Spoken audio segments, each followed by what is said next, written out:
past, actually 12, 13 years ago even, in houses, in synagogues. It's always great to come back.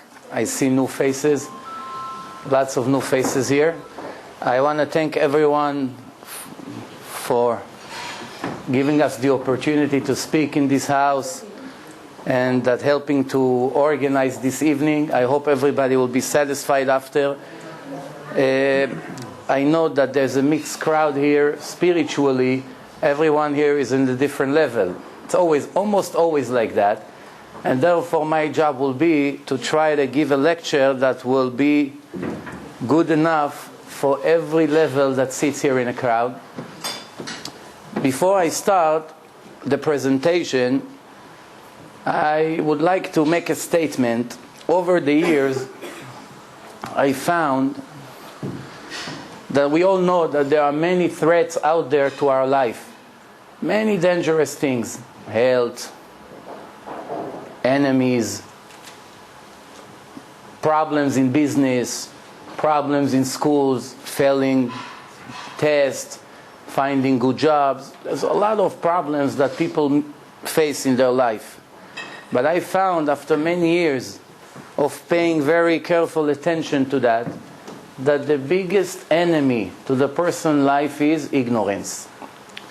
What I mean is, not necessarily when it comes only to religion or to spirituality, in any field that you are involved with, if you don't learn your stuff very well, if you don't invest enough, sometimes you're paying a very heavy price in the end. I will give an example what I mean. A few years ago, when I just started to work with the laptop, with the computer, and started to answer people's emails, I was avoiding it for years until I had no choice. I had to do it. And obviously, when I just started to learn about computers, I didn't know nothing compared to what I know today. And a friend of mine came one time into my house and he saw that I wasted about 2 hours trying to send about 30, 40 emails to people. What was the problem? I did not know that by pressing few buttons in less than a minute, I can send 1,000 emails to my list. So I started to send each email at a time, one after the other. And I've been doing it for a while until God had mercy on me and he sent me the guy and asked me, "What are you doing?" I said, "I'm sending email to all these people. I wrote a nice letter. I want everyone to read it." So he told me, "No, that's not the right way to do it." In less than a second, 1, 2, 3, it was all done. And I learned my lesson. Sometimes you can do something 20, 30, 40, who knows, 70 years. And if you only know one more thing, your life will be so much different. If it's true when it comes to the material world, to the world that we live in everything we do, in business, in learning, in studying, nevertheless, it's very important when it comes to our soul, to our spirituality. This lecture was designed to remove any doubt whatsoever from anybody's mind about the truth and the purpose of life. Now I know some of you already heard lectures, similar lectures, purpose of life, what are we doing here? I hope it's going to be unique. I hope it's going to be a lecture that will make the right influence on everyone here. And I'm open for many questions. At any slide that I will show, I would be very happy if people participate and have questions and arguments. That's what I'm here for. For those who know a little bit history and those who don't, according to Judaism, the world is 5,768 years old. Very young world. Not 3 billion, not 300 trillion, not 10 million. All the universities and the researchers that they made came out with unbelievable numbers.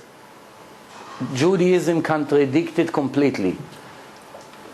Then we received the Torah 3,318 years ago. That's all.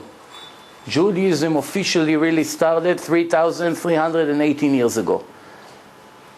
which major religions we know today? Christianity, just a little bit less than 2,000 years old. Islam, just a little bit less than 1,400 years old. Buddhism, 2,400 years old. And more than 80,000 religions and cults that started, all of them after Judaism was published. We, as Jews, have something unique that nobody else has. We are the only religion, the only one, that started with 15 million witnesses. Every time a person started religion in history, it was his story without even one witness. For instance, I'm going to show some proofs from Christianity and Islam, but I want everybody to understand the difference between Judaism to all the 80,000 religions. One of the main differences is that when you ask a Muslim how many witnesses Muhammad had that Angel Gabriel gave him the Quran in the desert, the answer will be not even one. How do you know? The Quran say. The Quran say that one day he came and he told the story and nobody ever know if it happened or not. And you have close to 2 billion people that are willing to die for that story. How Christianity started? A woman that had all the reasons in the world to make up a story to save her life. She came and said that God came to her in a dream and made her pregnant. She's still a virgin. And that's how Christianity started. If she wouldn't make up that story, she would be executed. And she had an incentive, obviously, to save her life. She came and told the story. Today you have 2 billion people that live by that story. How many witnesses she had to her story? Not even one. One day, 2,400 years ago, there was a person named Buddha. He came to his friends and told them that he saw the light. And it affected his life. How many witnesses saw that he saw the light? Not even one. And so forth and so on. 80,000 times someone will come and tell a story. Not once one of them will be able to bring one witness. The only religion that started in front of the entire nation, that received the Torah live from the Creator of the world for the first and last time in history, is Judaism. However, it's very interesting that when we check the statistic, we see that the amount of Jews out there in the world today is only 13.2 million Jews all over the world. We are the smallest nation in the entire world. Even the American Indians have more than 13 million people. Even though you don't ever hear about them, Jews, you hear about them everywhere you go, obviously. But we are the smallest nation and we spread all over. Almost every country in the world have Jews, even Arab countries. Even in Iran, there are 30,000 Jews now, which is perhaps the biggest enemy of Israel, but still they have a lot of Jews living there. How many Muslims? Like I say, more than 1.5 billion. Christians, 2 billion. We're going to see in the lecture a little bit statistic about the situation. But my main goal tonight is to prove scientifically, without a doubt, that this Torah that we have was not given to us by rabbis. It's not a history book. It's not a combination of many wise things that people wrote and combined it into one book, like some people may think. It's a book that was given to our nation directly by the Creator of the world. Now, what's the difference? If I fail to prove that this book is the Word of God, as long as I did not prove it scientifically without a doubt, everybody can count on the chance that this book maybe it's a man-made book. Why should I dedicate my life listening to the instructions in a book that a person like me and you wrote? Why should I do such a thing? However, you have to agree with me that if we will reach 100% knowledge, 100%, not 99%, 100% knowledge that this book was given by our Creator, every step we're going to make needs His approval. If we're going to get married, by who, with whom, if we're going to have children, if we're going to be healthy, if we're going to suffer, and so forth and so on, it all needs His approval. And based on this book and His instructions, It's very clear over there. It leaves no doubt that our future will be determined based on the choices we are going to make from now until the day of our death. It's going to be determined by the choices we are going to make. Not necessarily we see an immediate impact. We may live according to our wish, according to our understanding, 20, 30, 40, 50 years, and nothing will happen, supposedly, for good or for bad. But the book promises, sooner or later, you're going to eat what you cook for yourself. Now, this is a very strong statement. It's either correct or incorrect. If it's incorrect, don't ever waste time of listening to this nonsense ever again. Why? All you have to do is find one mistake in this book. Not more, not two, one. Because divine doesn't need a second chance. If it's a divine origin book, it must be perfect 100%. If we are going to find one little mistake, for instance, if we're going to find that the Twin Towers collapse in Brooklyn, but the rest of the book is fantastic, unbelievable, but we found one mistake, there's no point of listening or counting on the rest of the book, for a very simple reason. Everything else, every order, every obligation in this book will be questionable, will have some kind of doubt into it. Why? Because the writer of the book already proved to me that he's not perfect, he's able to make mistakes. If that's the case, I'm not going to dedicate the rest of my life following his instruction, knowing there's a chance that I'm living in a lie, or it's a big mistake. However, checking history, 3,318 years, the greatest philosophers, the smartest people ever lived, the greatest people on earth were living according to this book and following all the obligations and the orders that the writer of this book gave us 3,318 years ago. Is it possible that everybody made a mistake and I'm the only smart one? That I'm able to contradict that book and do whatever I want and ignore it? Am I right? Or they were right? To give you a little bit information about our history, for those who did not know. The Jewish nation, from the time they received the Torah until 180 years ago, almost all of them were religious Jews. Whether they were Ashkenaz or Sepharad, almost everybody until 180 years ago were living according to this book. Check the history, check many history books in different languages, and you see that was the case. 180 years ago, there was a person named Moshe Mendelssohn in Europe that was an Orthodox rabbi, and he decided that it's no problem for a Jew to start learning in college. In Europe, with the Gentiles, with the Goyim, he decided there's no contradiction learning few hours in yeshiva, and at the same day going and learning what the Goyim teach in college. That's all he did. 10 years later, each one of his sons married non-Jewish ladies and converted to Christianity. In his life, his descendants was cut completely, and he died with no Jewish grandchildren. All his grandchildren were Goyim, according to the Halakha. I don't have to tell you what happened in the last 180 years in Europe. In the Sephardi countries, in the Arab countries, until 100 years ago, it was almost impossible to find a non-religious Jew. Almost impossible.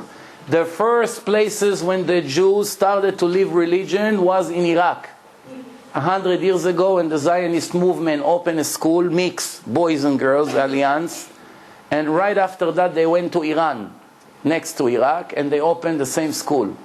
And later they convinced them to make an aliyah to Israel, to the kibbutzim and the moshavim, which they established based on the communism that they brought from Russia and Poland.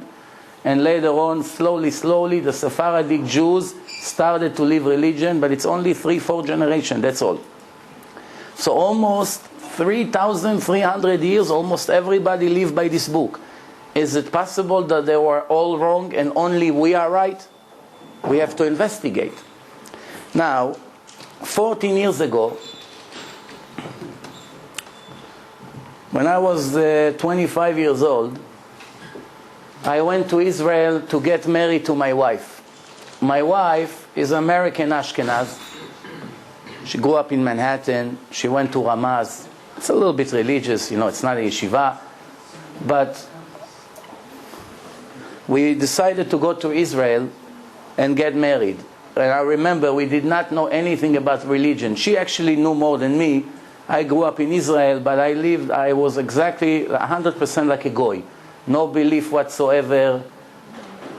Maybe once a year, a minute, I was thinking about God. Hesitating. Is he there? Is he listening? Is he watching? Like everybody else. Just a week after my wedding, I have a cousin in Jerusalem. He decided to make me a Sheva Brachos. I didn't even know what it is. He said, are you coming to visit your family in Jerusalem? They're all Baalei Tshuva. They became religious. I said, listen, I'm here already. I might as well go visit. He said, come, we'll make you Sheva Brachos. I went over there, and my cousin threw an atomic bomb in my face. This is what he said. So, you are successful over there in America, huh? You like this life. America, movies, fancy. That's what he was telling me. And he lives in a very tiny apartment, the size of a bathroom and another bedroom, more or less, with many children. Very poor life. And very happy life. Interesting. I was very impressed. He told me, I want to ask you a question. He told me. He said, you believe in the 10 Commandments? I started to think. I said, yes. He said, the 10 Commandments start from the most important one, which is, I'm your God that took you out of Egypt. Comes the second one. What's the second one? You should not have any other God. The third one, you should not swear on God's name. The fourth one is you should observe the Sabbath. It's a covenant between me and the Jewish nation for eternity, to know that you belong to my nation. The 6 commandments, you should not kill. So he told me, according to the book of the creator of the world, you are violating a rule that even Yasser Arafat doesn't. That's what he told me. So I said, what are you saying? He said, you are worse than Yasser Arafat. It's in my wedding, a week after my wedding, I'm still over there. I said, where does it come from? He said, very simple. Yasser Arafat violated the 6th commandment. He killed innocent Jews. What are you doing? You do not observe the Sabbath. And according to the writer of this book, it's a war sin. I say, you know what? I don't believe in the 10 Commandments, if that's the case. He said, fine. But I want to ask you a question. Let's assume we went to the desert and for 3 days we did not drink. We are very thirsty. We can survive one more day before we die. In less than a day, we are going to reach a motel, and over there's clean water. We are very dizzy, and we found a house of a goy. He opened the door, and we see 100 cups of water. And we are very thirsty. And the goy say, feel free to drink as much as you want, but I just want to assure you one thing here went wrong. In one of the cups, there is a serious poison here. If you drink it, you die immediately. But I got confused. I don't know which cup. That's all. But the rest are clean. And he asked me that. Would you pick up a cup and drink knowing you're very thirsty, but you can survive one more day and save your life for sure? It's not convenience. You're going to be dizzy. Fine. But you're not going to die. Would you gamble and take a cup of water and drink? I thought about it. I said, no, why should I gamble? I wait another 10, 12 hours and I make it to safe water.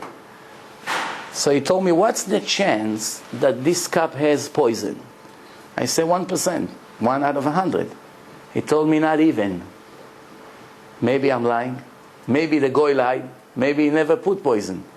But you know what? 1%, no problem. 1% chance that you're going to die right away and waste the rest of your 20, 30 years that you should live here. You are not willing to take such a risk with a 1% chance. Now I want to ask you a question, my dear cousin. Do you agree with me that there is more than 1% that this is the book of the creator of the world?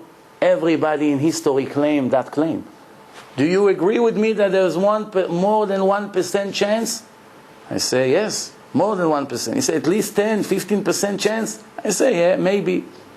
I say, how is it possible that once in your life, you're 25 years old, once in your life you did not take a day or two of your life and started to read the book that claimed that is the word of the creator of the world, that everything you're going to have is determined on his orders and his directions. You never bother to read it once carefully to see what he wants from you and to try to find mistake that you know to relax your conscience that it's a waste of time. How is it possible you never investigated? You admit that for 1% chance you would not drink from that poison. But with a 10, 15 or 20 or 50 or 80% chance that this is the book of God, you ignore it? How is it possible? Then he told me one more thing. He told me like that. I live in my life, you know me, how I used to be. And you see me the way I am now. You live your life. If you are right, then when we both die, 70, 80 years old, you are happy in your life, and I'm happy in my life. I learn Torah, I have great wife, great children, we have peace in the family, great education. I love my life are full of satisfaction. I have students, I teach Torah, I learn Torah, full spiritual life. I don't suffer that I have no money. I eat very little. I just eat to live, not live to eat. And I'm very happy with my situation. And you claim that you are very happy with your situation. That's what he tells me. However, if I am right, and this is the book of God, I am the happiest person for eternity, and you are the most miserable person for eternity. I say, why? He said, because that's what the book says. So how do you know? I say, read. Read what God said. What happened if you ignore him and you're going to be ungrateful to him after all he gave you, and you spit supposedly in his face? What's going to be the outcome? Then I got very nervous. Why? I don't like to grind water. You know what happened when you grind water? You still have water after a year. Means you wasted your time. So I say to myself, I must find a mistake in this book. Because once I find a mistake in a book, I can go back to my life and be happy. And that's how it ended. He said, would you come to us for Shabbat? I said, no, I got to go back to New York. Then I came back to New York, and my conscience bothered me. I said, what happened if this guy is right? Tomorrow is Shabbos. I got here Thursday. The next day I went to Essex Street looking for hot tray. I don't know anything about Shabbat. The last time I've been in shul when I was just 7 or 10 years old. I don't know where to start. Then, of course, the rest is history. I started to learn. I went to seminars. I read many books. And today, I am not a believer in God. I don't believe that the Torah is the word of God. I know without any doubt, if it's possible to know more than 100%, I am the one. Why? It's so easy to prove. It's so convincing that in 14 years, 13 and a half years that I'm giving lectures, and I gave more than 3,000 lectures since then, not once I found a person was able to win an argument. Why? Not because I'm a good salesman or a great speaker. Don't get me wrong. Because I sell the best product in history. Nobody can contradict the word of the creator of the world. If you watch my debate, for those who watch and those who will watch, I had a debate with a Christian professor a few months ago in Queens. We put it in the internet. Hundreds of thousands of people watched it in 45 countries.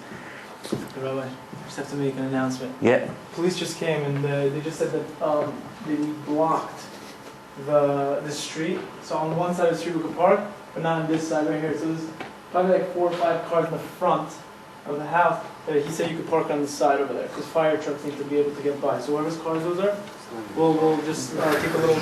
We'll just take like a small. I guess it was a good lecture. Yeah. Just park it on the side. That's all.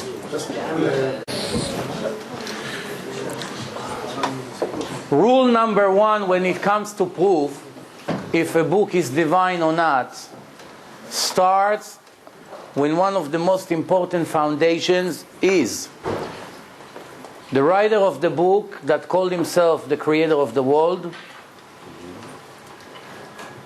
is being tested for errors in his book. If we're going to find one mistake, the rest of the book, it's not relevant anymore to our life, as I mentioned before. Now, as I just told you, we don't have the time to go and check 80,000 religions or cults. So we'll address the three major religions. Few words about Islam, just to give you an idea how easy it is to prove that a book is not the Word of God. To prove that it's the Word of God may take few hours. But to prove that the book is not the Word of God, it will take less than 3-4 minutes. I would like to read you a few parts from the Quran, but before we get into it, I would like to tell you something that you may never knew before. Christianity and Islam never claimed that Judaism, it's not a true religion. The opposite. They adopted Judaism and Christianity. They claim that after God supposedly left the Jews, He chose them and gave them a second book. Same thing Christians claim, same thing Muslims. They never came and say the Jews never received the Torah in Mount Sinai. Why? It's interesting. Wouldn't it be much easier for them to come and claim that the Jews never really got anything from God? They made it up. It's a phony religion. We don't believe in your stories. Now it's the first time that we got a book, that's the Quran. The rest is nonsense. Not only they did not deny it, they use Angel Gabriel, which came from our Torah, as the one who gave Muhammad the Quran. The Christians, they call our Torah the Old Testament, and they call their book the new one, part 1, part 2. By them announcing that there is a second part, it indicates that the first part, it's needless to say that it's legitimate book. Why? It's part B of the same God. But there's only one problem. Why the Goyim, the Gentiles, did not try to contradict Judaism from the roots of that religion? Why? Nobody can come and deny today that there was a person called Napoleon. I can swear on my life that there was a person, Napoleon Bonaparte. How do I know? Did I ever see him? He's not my cousin, I promise you. How do I know? Very simple. Every culture, every language, there are stories about him. People describe his life. History knows he was there. To come and claim that that's nonsense, it never happened, it's not so wise. Take the story and change few details according to your needs. It's easier than to come and claim it never happened. So the Goyim found a trick. They say, you know what, of course Judaism is legit. But after God destroyed the second temple, He left them and chose us. There's two problems. One, the Torah promised that God will never replace the Jews with any other nation because He swore to Abraham, Isaac, and Jacob He will never do it. Even if they deserve it, He will still not do it because He gave them a promise.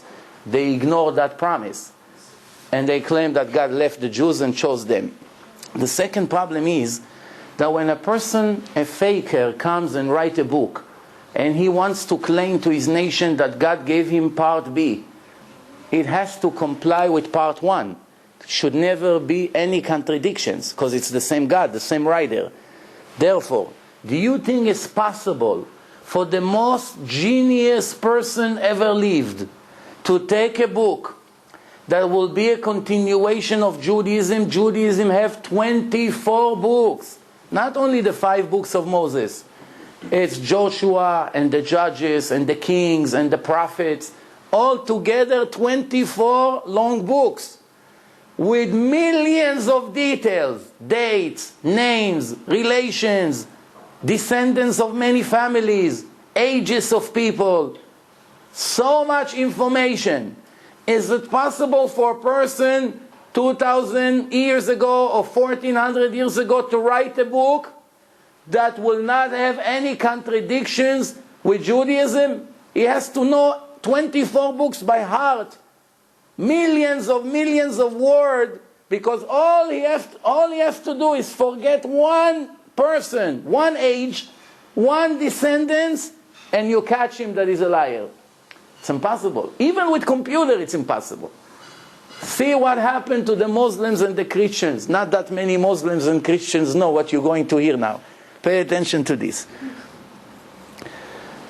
The Quran, this is the sources. Whoever wants to go and check later on, that's why I always put the sources on. Just write it down and go check, double check, no problem. Pharaoh and Haman. Somebody smiled, that means you know history. Pharaoh and Haman and their advisor were sinners. Pharaoh told, my servants, I know you have no other God but me. And he told Haman, light the fire and create a tower for me that I can go up and look to the God of Moses, because I think he's a liar. This is the source. We don't care about that stupid story. That's not what we care about. We care about one detail here.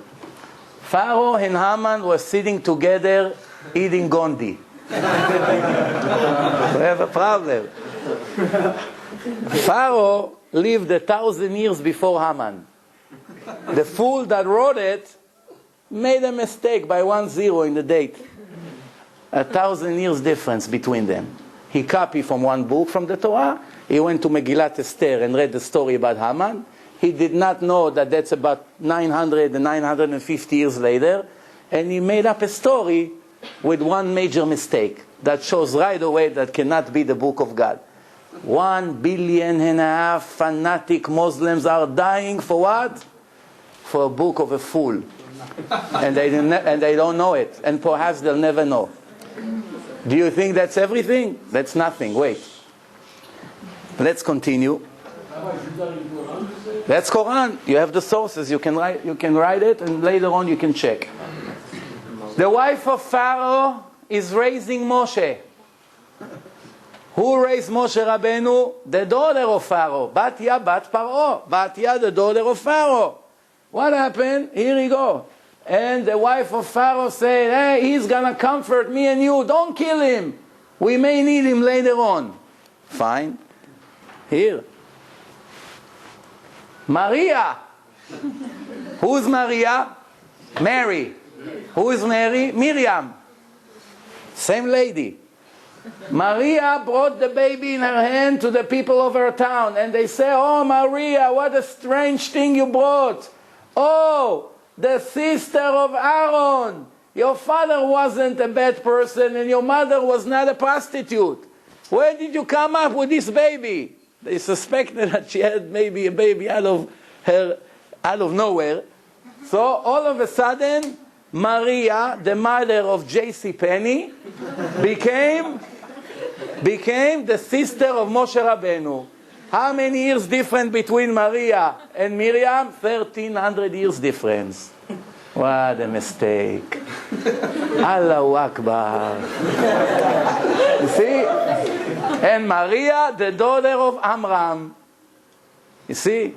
Even a kid in first grade or in kindergarten knows better Torah than the one who wrote the Quran. So, here you go. But there's many, many mistakes. We don't have time for that. And of course, that's not the topic. I just want to show you how it takes 2-3 minutes for an intelligent person to know this book could never be given by God. Right away, let's move on.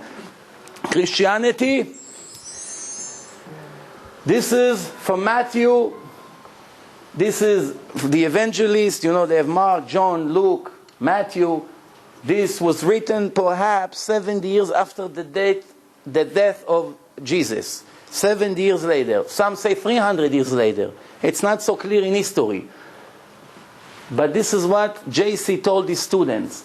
Do not think I came to contradict the Torah or the prophets. I did not come to contradict. I came to fulfill. Obviously, I'm telling you today, if heaven and earth will be destroyed, there will still not be one yud, one little small letter from the Torah will be erased.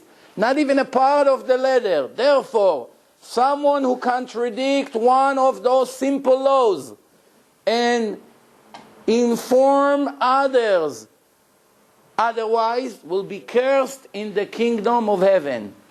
In one sentence, right away you see all Christian people live in a lie. Why? Their false Messiah warned them not to change one mitzvah, one commandment from the Torah. Do you know one Christian that observed the Sabbath? Or put a tefillin? Or eat matzah on Leil Seder? Not one of them, but that's his order. They brought him in the book. Be careful not to change one letter from the Torah. I didn't come to change. But if you turn a few pages forward, you will see that his student wanted to beat him up one day, and they got very angry at him. They wanted to cut wheat on Shabbat, which is against the law of the Sabbath. And he said, I am the master of the Sabbath. I allow you to cut wheat today. Here he just said, someone who will change one order will be cursed by God. Right after, he allowed them to do perhaps one of the most serious violations against the Torah. But when you start the New Testament, it describes all the grandchildren of King David. Because Christians knew that the Messiah must come from the family of King David. Because it says Mashiach ben David, the Mashiach from the family of King David. Therefore, they started the New Testament with supposedly a proof from the time of King David until Joseph the carpenter, which is the husband of Mary. And over there, they're starting the story. Joseph leaves town. He comes back after a few months. He sees she's pregnant. She said, nobody ever touched me. God came to me in a dream. We know the story. There's only one problem. When you ask the Pope in the Vatican, excuse me, sir, who is the mother of JC? He said, Mary. Everybody saw who is the mother. You cannot deny it, who is the mother. Who is the father? He's thinking, and he say, God. Son of God. Tell me please, is God a grandson of King David? No. Why did you waste a page and a half to prove that Joseph the carpenter is a grandson of King David, when right after that you wrote that he was out of town, he has nothing to do with the baby? Such a stupid mistake. Even a first grade would not make such a mistake. Obviously, you understood what I said? You come and proving to me that Joseph is a grandson of King David, and then he was out of town, he has nothing to do with the baby. So he cannot be the Messiah. Do you think that's all? No. You open another book, they have the same descendants from King David until Joseph the carpenter twice. 22 mistakes in the list. In one book, they have about 30-something names. From them, 22 names are different than the other book. And they claim that both from the same God. God doesn't know the family of King David. Why do we need a God like this? He doesn't know history. Can we follow his orders? So many mistakes in one book. Let's show you another minute. We'll waste about this and we'll move on to the real stuff. Here, the Torah brings us a story. Abraham wanted to bury his wife Sarah. He went and bought the cave from Ephron Achiti. Ephron. Where is the cave? In Hebron. Everybody sees it was always there. And where did they bury Jacob? In that cave, in Hebron. Who is the father of Shechem? Hamor. Father of Shechem was Hamor. How many Jews went to Egypt to begin with? 70. The Torah says when Jacob went to Egypt to visit his son Yosef, all together there were 70 Jews, 70 people. We opened the New Testament that they claim it's from the same God. It's a continuation of our Torah. And look how many mistakes in 3 verses. Look, Jacob and his children went to Egypt and died there. And they took them to Shechem, not to Hebron, to Nablus, and buried them there in the grave that Abraham bought, not from Ephron. From who? From the children of Hamor in Nablus. 2 mistakes, Critical mistakes. First, they made a mistake in the name of the town where they bury him. And second, Abraham never bought it from Hamor. Two serious mistakes. Cannot be from God. Then, Yosef sent his father to come to Egypt, and they came to Egypt with 75 people. What happened to God? He forgot there was 70 only in the Torah. In his new Torah, he gave 75. Where is another 5 came from? So you see, this is just to give you an example. In less than 5 minutes, I show you 3-4 mistakes. If I had time, I would name one mistake after the other until tomorrow morning. But they are very strict about their religion, these people. The question is, what is going on here? The only nation that really receive a book from God is us. And we choose to ignore it, most of us. From 13.2 million Jews today, how many of them are religious? How many of them live by the law? Less than 2 million, perhaps. Approximately 2 million, maybe 3 million. Not even a quarter. There are perhaps more than 10 million Jews that live, and if you wake them up in the morning and tell me, excuse me, sir, can you tell me, please, what's the purpose of life? Where are you heading to? What are your goals? Why do we live here for? He will not know to give any answer. So most likely people would say, we live here to make as much money as we can. Some would say to get married and have children. Some say to have entertainments and vacation as much as we can, to enjoy the food and the sun. Everybody has, sports, hobbies, to learn a little bit. Everybody has his opinion what life is all about. I want to ask you a question. It's not a joke. Who can raise his hand here and tell me, why is it better to be a person, not a Jew? We're not talking about religions now. A person, why is it better to be a person and not a dog or a chimpanzee in a safari? Why? Speak? The chimpanzees speak beautiful. They call one another, they have noises, they cry, they laugh. Believe me, the birds communicate every morning. Open 5 o'clock in the morning in the summer, 6 o'clock in the morning, listen to the birds. One is whistling 3 times, you go from the other side 7 times. 3, 7, 3, 7. They talk. King Solomon said the birds and the animals communicate. Even the trees communicate. Choice. Freedom of choice. Who needs freedom of choice? Who needs it? What's good about it? We could reason. Is that the answer? Okay. Let's analyze one by one. I'll save you time. If the purpose of life, please, if the purpose of life was to enjoy food, we would not need to be human beings. Why? Do you see the dogs, what great life they have? They wake up in the morning, they come to the garbage bags in the driveway. They have Chinese, Italian, Japanese, Persian, every restaurant they want. They reap as much as food as they want. They don't have to work, they don't have to cook, they don't have to go shopping for that.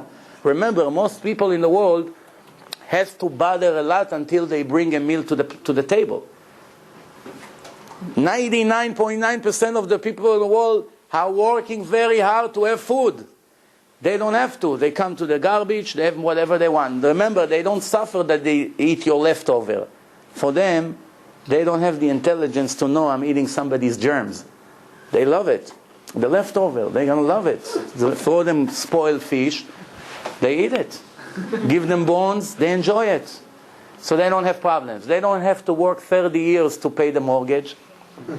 They don't have stress, bills, children education. They don't have to raise each kid 20 years, change diapers, vaccines, doctors, surgeries, flying to these specialists. All the problems that people have, none of it they have.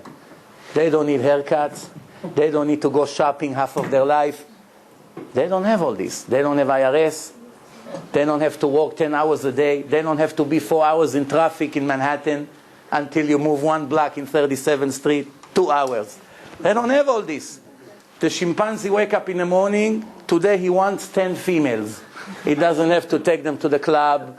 He doesn't have to buy them drinks. He doesn't have to wait 15 times until she goes into the bathroom and comes out and go like this 20 times and change. He doesn't have all this nonsense. He goes like this, he moves his tail, she moves her tail, husband and wife after 2 minutes. Then a minute later he doesn't want her, he has another wife. Great life. You saw in Bronx Zoo that lion, 20 years is on a rock enjoying life. No problem, no stress, no gray hair. What do they have, the animals? They swim better, they run better. Tell me one reason. I'm serious. You think it's a joke, but it's a very deep point what I'm saying here. Show me one reason why it's better to be us, a person, than a chimpanzee in a jungle. No? Who has the answer? Logical thought. What, intelligence? They also have intelligence. They have intelligence. A butterfly can find his female from 60 kilometers away. You know, it's like 40 miles away. From here to Manhattan. They communicate. Bees. That's instinct or intelligence? My aunt had a dog. She gave it to her son 30 kilometers away from Jerusalem. He found the way to Jerusalem by himself to the house. 30 kilometers. He went and he found the house. They think they can do things. So what's the point here? We could reason. We could reason. No, show me why it's a benefit. We have a choice. Choice. We have a choice. So that's true. That's a true statement. The animals don't have a choice. They live by the instincts. They see fire, they run away. The tiger, when he sees the zebra, when he's hungry, he is going to attack no matter what. There's never going to be a possibility that I'm going to ask him, excuse me, Mr. Tiger, 5 more minutes. We're filming now this zebra. 5 more minutes, we'll give you a bonus. Don't touch it 5 more minutes. There's nobody to talk to. Instinct. I'm hungry, I attack. Sometimes I feel that we are also like this in the weddings. When they bring the cakes in the end, what happened in the wedding hall? Shh, everybody moved to the left. The wedding is over. Why? They brought watermelons. Whatever, you know. The point that I'm making, it looks like a joke. I'm trying to be funny. I will not deny it. But it's a very serious matter. That the answer is, I asked this question for a few years and I never found one person that was able to give me one reason why it's better to be people and not dogs or chimpanzees. And it's very sad. Because supposedly we think we are superior. We are much greater than the animals. We control nature. We're in charge of those animals. We use them for our benefits. And we have nothing better than them. It's interesting. Our life is much more miserable than their life. Just the fact that we live with worrying what's going to be all the time and they don't have it, that's already a serious problem that we have. The amount of efforts that we have to invest in our children, and in the end, who knows what's going to come out of them? A drug addict, a murderer, 20 years in prison, a con artist, forging credit cards. I don't have to tell you what's going on in this country. How many Jews are sitting in a white-collar jail? Do you have an idea how many? 1 out of every 100 Americans is in a federal jail. 1 out of every American. More than 2.5 million prisoners. Most of them from trying to be rich in a shortcut. Let's do it fast. I don't have 20 years patience. Most of us will go to college and spend 6, 7, or 8 years, a lot of money, learn a lot, invest so much efforts for the chance that maybe I will graduate and become a lawyer or a doctor. Not always it's the case. Sometimes people fail. But let's assume I will be successful. By the time I will become a lawyer or a doctor, there's no guarantee I'm going to find a good job. Some of them never found a good job. And in the end, they say, you know what, for the amount of money I invested, it wasn't such a good deal. And sometimes people give up. After 2, 3 years, they see that that's not what they want to do. And they drop out. And many other problems. So the point is, we are going to invest so much for things that we don't even have 10, 20% certainty that we are going to continue with. We have no problem with that. Why? Because our parents told us, because that's the way society is, that's what my friends did. So many risks. But in the most important thing in life, understanding what am I doing here, why my Creator put me here, nobody knows. And nobody cares. Now I would like to move on. How do we know for sure that there is God in this world? Somebody asks you, prove to me that God exists. I don't believe in God. Prove. No belief, stories, feelings. Proof, scientific proof. I want to know there is God in this world. How do you prove? In less than a minute. 3 sentences. No? Who knows the order? I don't know.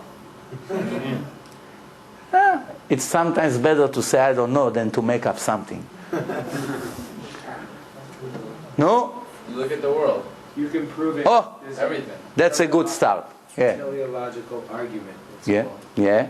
So? It's that the world works in the way that the world works, that everything works without interfering with anything else in a way that it's a statistical impossibility for it to work the way it does without a string puller, without someone pulling the strings. Right. For instance, nitrogen fixation is required for trees to live. Right. Lightning is the main cause, is the main contributor of nitrogen fixation. If there's too much lightning, the world will scorch. I agree. You don't have to go to specific examples because you know we're gonna finish next year. But the rule is like this. I agree with everything you say, but I would like to make it a little bit shorter. So listen to this. First, if there is a creation, there must be a creator. We never found in history a creation that was made without an intelligent creator. Every creation has a purpose. Can we point in one creation in history that was made without a purpose? A table has a purpose. A laptop has a purpose. The rug has a purpose. The light has a purpose. Everything has a purpose. Light, because we need to see where we're going. The rug, because we want to enjoy, and we want to enjoy the beauty, and many other reasons. Chairs, why the chair is like this, that our back will not break. We want to lean. Why it has 4 chairs? Make it with 2 or 3. What's the problem? It's worthless. Why a watch is like this, that it won't fall. Everything was planned before they came to make it. Is it possible to think that everything that was made here was made for a purpose? But the most important thing and the most sophisticated machine with a human being, with his brain, 10 trillion connections, more than all the telecommunications in the world multiplied by 100 is one human brain. Even if he's a stupid person, he's still more sophisticated than everybody together. AT&T, Verizon, Sprint, everybody, name it. They don't have 1% from the connections that you have in one brain. Is it possible to think that that creation was made for no purpose? Everything that I have has no purpose? I was put here by a certain creator for no purpose? He made me just for fun? So now we have to investigate. One more thing we have to say. The more sophisticated is the creation, it indicates about the brilliance of the creator. Right? The more sophisticated is the machine. For instance, to make a chair, do you need to be a genius? No. You learn a day or two, you make a chair. To make a computer, it's not enough to learn a day or two. It's years of learning. Experiments, one after the other, testing, thinking, writing. The more sophisticated the creation, it indicates how brilliant is the creation, the creator. And obviously, nothing is more sophisticated than us. Now, we come back to the most important point. Let's analyze. Without Torah, remember, I'm not even talking Torah yet. I'm just talking investigation in a human intelligence. What was the purpose of life? That I will eat and enjoy food? No, for sure not. Why? There are millions of people who are starving to death every year in the world. or they're very difficult for them to have food, and for sure their food is not fresh and not tasty. So if the Creator made us to eat, everybody will have an equal amount of food. It will be the same taste, the same freshness, and everything else. We see that that's not the case. To have fancy clothing, we see it's not the case. To drive fancy cars, most people don't have fancy cars, or if they have cars at all.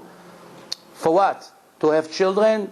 There are millions of people who never got married and never had children. Or they married, 15% of the Jewish people are barren. 15% of the marriages ended up with problems with the ability of having children. 15%. So, that's not the case. What is the purpose of life? Let's invest. Let's continue to investigate. To make money, most people don't have money. To be smart, I don't have to tell you the situation in the world. Most people, unfortunately, are not smart. To be happy, 1 out of million people maybe is happy. They asked Bill Gates in Israel a year ago in an interview in prime time, you are the right person to ask. Does money bring happiness? What was his answer? Absolutely not. No, he didn't even hesitate a second. And this is what he said. I'll never forget this. He said, when I'll die, before I die, I'm going to leave my children only $10 million. For those who understand how much he have, he doesn't leave them 1% of 1% of 1% of 1% of 1% of what he have. Why? They're not important to him. He's only going to leave them enough to live decent life because he loves them. He doesn't want them to have billions. Because they are not going to bring them happiness. Perhaps he will make it worse for them. Everything he makes, he gives to charity, a goy, without Torah. Without understanding the value of charity, he already gave 17 billion just in the last few years to people that he doesn't know. Why? Because they suffer. He wants to make their life better. What's the point here? He already said, and King Solomon said before him, that money never and will never bring happiness to a person. So what's the purpose of life? To have peace in a family? It's rare to find happiness in a family. Peace, no arguments, no cursing, no divorce problem, no lawyers, argument, prenuptial agreement. It's very difficult. To be skinny, how many people have nice body? To be healthy, do you know one person that doesn't have some kind of sickness? Oh, it's rare. Everyone has some kind of problem. Stomach problem, ulcer, teeth problem. We all have defects. So what's the purpose? The Torah answered this question in few words. There is no advantage to the human being whatsoever compared to the animals. Nothing. Except one. The pure divine soul that was put in the body of every person. So, why do I need that soul? The sentence continues. That we're going to be judged in front of the Master of Universe after death. And report for every word and every transaction that he made in the 70, 80 years that he lived here. Where does it say it even more clearly? Ayin ro'ah, there's an eye who watch over you all the time. Ve'ozen shomat, there's an ear that listen to everything you say. Ve'chol ma'asecha b'sefer nichtavim. Everything you're doing, you're mamash doing everything. What is it? Everything is being registered. For what? For the archive? To show it on 60 Minutes? On CBS? For what? Why is bothering to record everything? Why?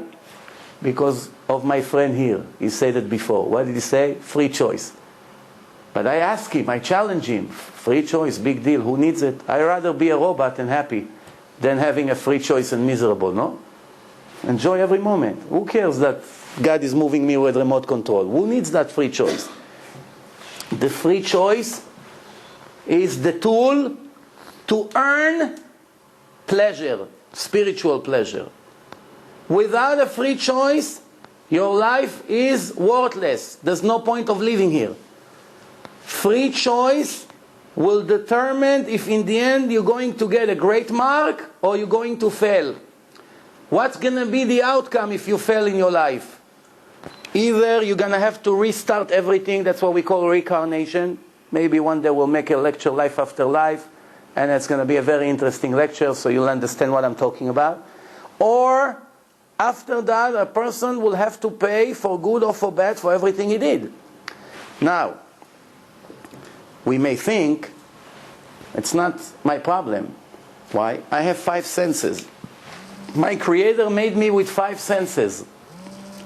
There is no way for me to prove that He exists, and He managed the creation with my 5 senses. Can I taste Him? Can I touch Him? Can I see Him? Can I smell Him? Can I hear Him? No. 5 senses that He gave me, it's no way for me to prove that He exists. In that case, when I come in front of Him after 120 years, I'm going to say, objection, Your Honor. What do you want from me? Where is the justice? You made me a defected machine. I had no way to prove that you're here and you exist and running the show. What are you coming to judge me for? The answer will be, 5 senses is important. There's much more than that in life. Did you hear about the word wisdom? Intelligent, being bright, investigate. I'm sure each one of you at least once in your life got on a plane on the way to Israel. How did you have the guts to get on a plane going 15,000 kilometers across the ocean, and you counted on the plane to find its destination? How does the plane know where to fly to? What's directing the planes to get to every airport in the world? The answer is radio waves. Can you prove that radio waves exist with your 5 senses? Not with equipment, with your 5 senses. Can you prove that they exist? Can you taste them? Can you touch them? Can you see them in the air? There are billions of radio waves around us all the time. Can you see them? No, you cannot prove they exist. But you have no problem getting on a plane. You know why? It's enough for you to see that hundreds of flights took off from Kennedy and went to Israel and got there. Something in the air leads them to their destination. That means there's something in the air that is very productive and very helpful to us. One Russian teacher in Russia said in a class, something that cannot be proven with the 5 senses does not exist. One Jew got up and said, excuse me, in that case, you don't have any intelligence. He told the teacher. She said, what do you mean? Can we taste your intelligence? Can we touch it? Can we see it? Can we hear it? Can we feel it with our hands? It does not exist. She said, I'm sorry, I correct myself, you're right. Almost the most important things in life, if you really check, cannot be proven with the 5 senses. So how do we know they exist? We have to investigate. 2 times x, it's 6. How much is x? 2 times x is 6. How much is x? Can you prove it with your 5 senses? So why you believe?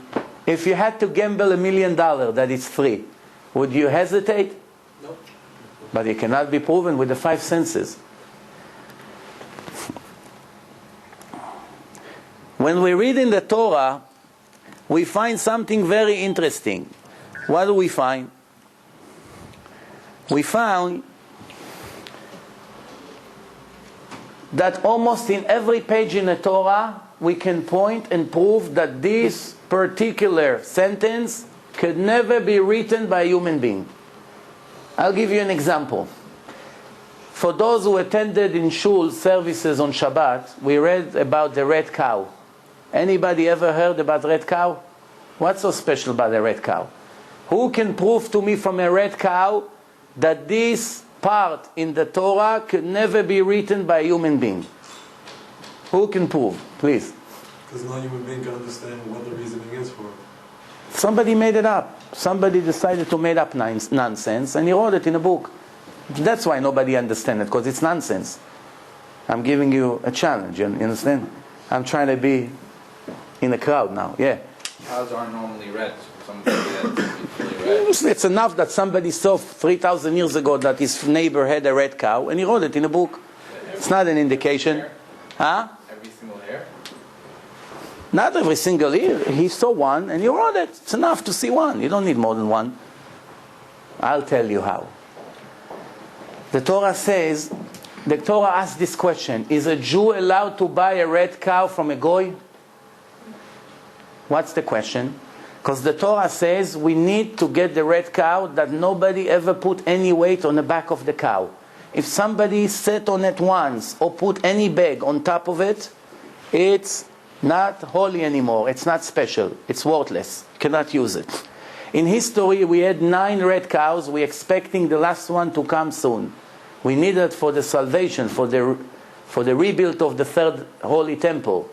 But the interesting part about it, the Gemara brings a story. Pay attention carefully to this story. It will take a minute. It will leave you no doubt. One guy woke up in the morning and he saw he had a red cow. The Jews heard right away. They ran to him and wanted to buy the cow before he realized what a cow he just had. So they asked him how much. He said 2 coins of gold. The Jews got the 2 coins of gold, no argument. The guy said, if the Jews don't argue about the price, something is fishy here. So he said, wait 5 minutes. He went to the neighbor. He asked the neighbor, why the Jews are so generous today? He said, well, what's the story? He said, I have a red cow. They're willing to buy it right away. The neighbor said, you fool, you don't know any religion? What's wrong with you? They'll give you anything you want for that cow. They were waiting for this cow for a long, long time. The guy came back and said, 4 coins of gold. So the Jew said, no problem, 4, pack it, put it in a box. He said, no, I meant 8. No problem, put it in another box. 20, fine. 1,000. The Jew said, what's going on here? You got to make up your mind. Let's make a deal. We'll give you the 1,000 with condition that you're not going to raise the price anymore. Yes, no. So, okay, you have 1,000 coins of gold. He said, tomorrow we'll come up with a bag and we'll buy it from you. Prepare the cow for us. The Jews left. The guy came to the neighbor and said, thank you for your help. From 2, I got up to 1,000. But I cannot stand those Jews. I'm not going to give them what they want. You just told me yesterday that if I put a weight on the back of this cow, it's not going to worth anything. It's going to be a regular cow. All night I put a bag of flour on the back of the cow. When the Jews come in the morning, I get rid of the bag. I'll give them the cow. End of story. I'll make up the money and I give them nonsense. Nothing. The Jews came in the morning. They say, you have the cow? He said, yeah, let me go bring it. Just when he brought the cow out, the Jews put a pile of coin of gold on the table. The guy saw the gold. Wow, I made a deal of my life. The Jews say, not that fast, my friend. 1 second. He took out a magnifying glass. He went to the neck of the cow, the rabbi, and he went like this. We have a problem. The other rabbi came to the front of the cow, looked at the eyes, and said to the guy, this is the word of the Gemara, go make fun at your mother. The guy said, what happened? He packed all the coins of gold, and they say, adios, amigo, no deal. The guy went back into his house, and he started to cry and say, bless you, the one who chose this nation to be his children. He took a rope, and he hung himself to death. That's the story. What happened over here? Do you think I'm in a mood to tell you stories? Every story have a proof in it. What's the proof here? The Torah says everything in the creation has 2 witnesses that testify about it. You want to eat a kosher animals? The animals have to have 2 signs. Kosher fish, 2 signs. Kosher red cow, 2 signs. What are the 2 signs? If you put any weight on the back of the red cow, there are 2 hairs in the neck of the cow that fall down and will never rise back up, ever. No matter how much you're going to brush it, it will continue to fall down. That's one problem, one sign. The eyes of the cow, normally it's straight. If you put any weight on that, even for a second, it becomes cross-eyed. And will never go back to normal. 2 signs. That's why the Jews say, the Gemara say, it's kosher. You can buy it from any guy you want, because you don't have to rely on his testimony. The goy will never tell you put a weight on it. He wants to get your money. Business. You don't have to believe him. You have to check. You can check right now if somebody ever put weight on it. How? 2 hairs in the neck and the eyes.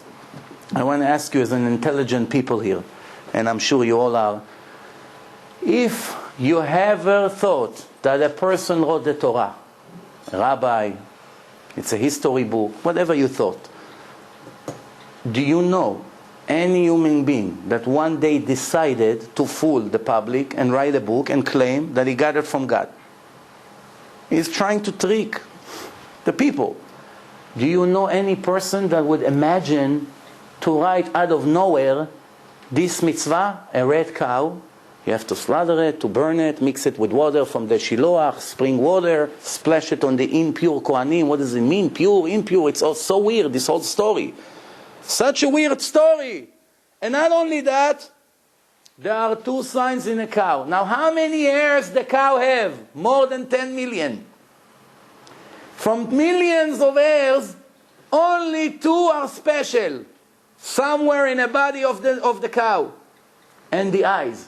What person would have this kind of information to write it in a book?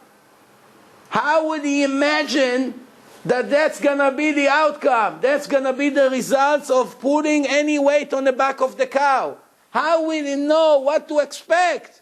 Unless if he received it from the creator of that cow and the creator of the entire world.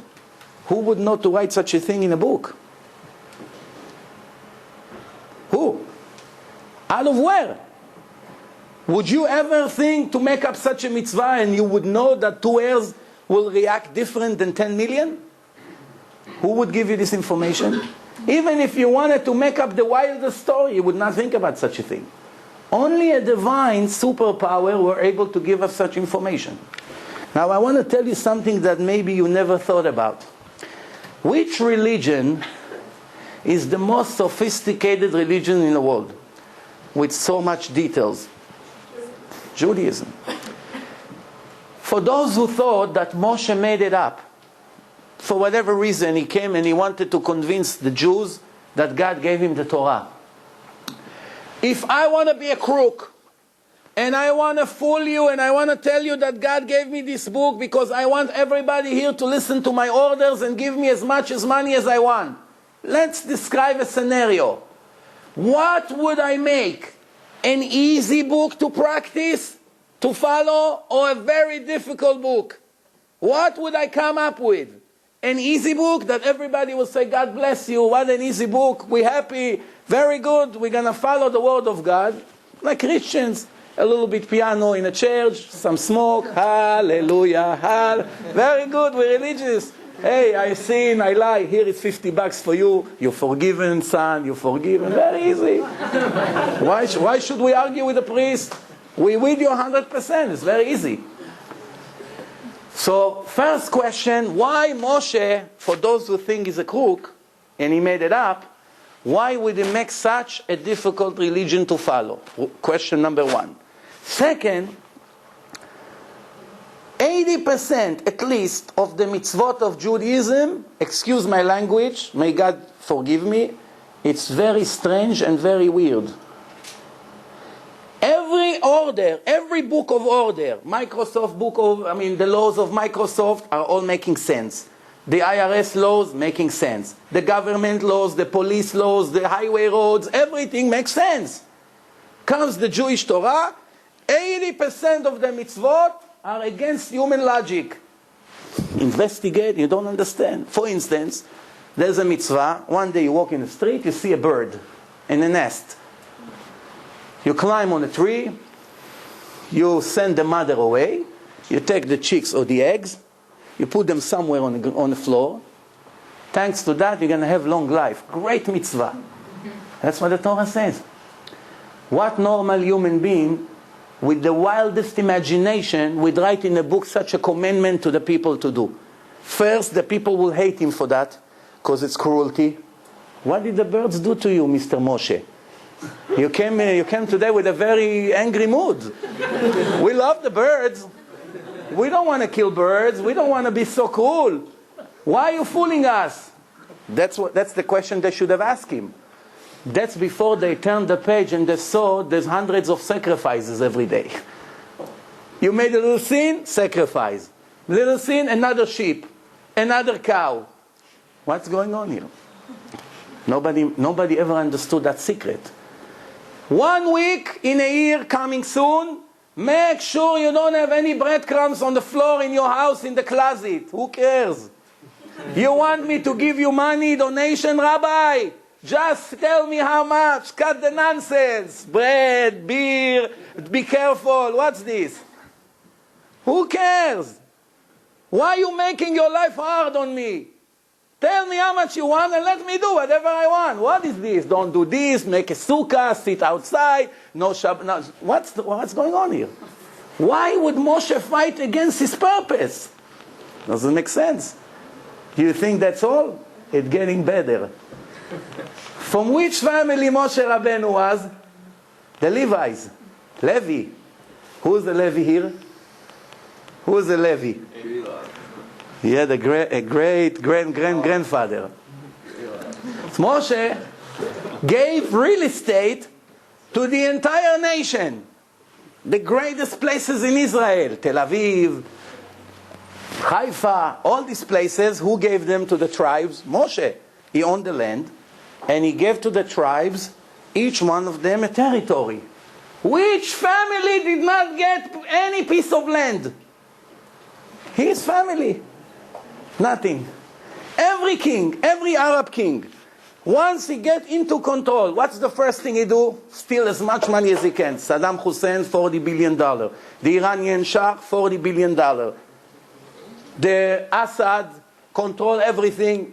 Arafat, they found billions of dollars everywhere. They take care of them, their family, as much as money as they can steal, they put away. What? We want to live until age 5,000. We're afraid that the money will run out. And every king, before he dies, he makes sure that his son will take his place. King Hussein, Assad, Hosni Mubarak in Egypt, everybody. The Iranian Shah, if they wouldn't kick him out, he will make his son the president, the king. He couldn't do it, but that was his wish. And it's perfectly fine, it's normal. Moshe Rabbeinu does not inherit the kingdom to his sons. They get nothing. You hardly hear about them once in the Torah. They got nothing. His family got no real estate. Nothing. Moshe Rabbeinu brings a book, for those who think he's a crook and he made it up. He writes about himself in a book that is stuttering. Why would I write on myself that I have a problem, a defect? Did you ever find one bad word about Muhammad in the Quran? You'll never find. Did you ever find any bad word about JCPenney in Christianity? You'll never find. Did you ever hear any comment against Buddha? You will never find. You know what? Because when liars write a book, all the negative stuff they shove under the rug. Who wants his hero to look so bad? Stuttering, he can hardly talk. Moshe wrote about himself, God got angry at me. He did not let me enter the land. I was stuttering, my children are nothing. I didn't give a piece of land to my children, nothing. Where is it? It's an objective book. No nonsense, because that's the truth. The only book in history that is really objective and it brings the positive and the negative information, it's the Torah. King David, a great person, he made a mistake here and there.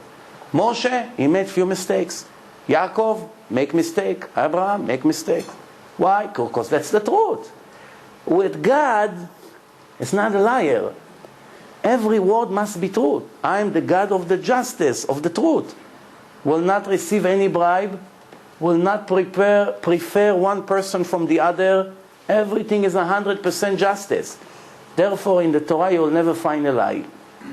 Now, how do you know what's considered a proof? Here is a proof. The Torah says, go check in a history.